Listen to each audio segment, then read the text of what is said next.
कुछ भइल बा का? हाँ कपार दर्द करता। दवा ला दी ना तो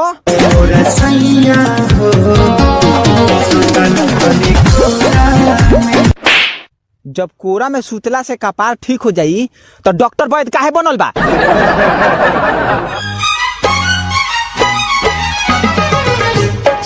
हाँ बोल। ना चाहिए उठलाली पाउडर, ना चाहिए क्रीम हो। ना तो हमरा लगा बड़का आमदनी होता तारा का बोरा में कस के भेज दी।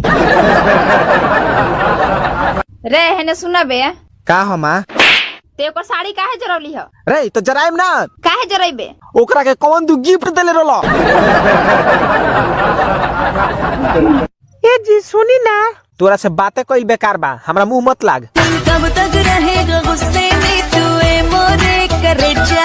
करेजा मुंबई दिल्ली गोवा कहीं भी डिनर कराने ले जा। हाँ लिया चले मेके गो शर्त पर पैसा ते देबे नु।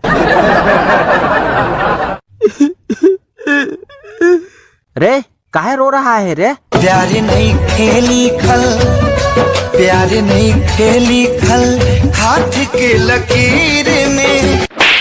नालायक, ई लिखा पढ़ के काम ब्रिटिश के जमाना में होत रहे।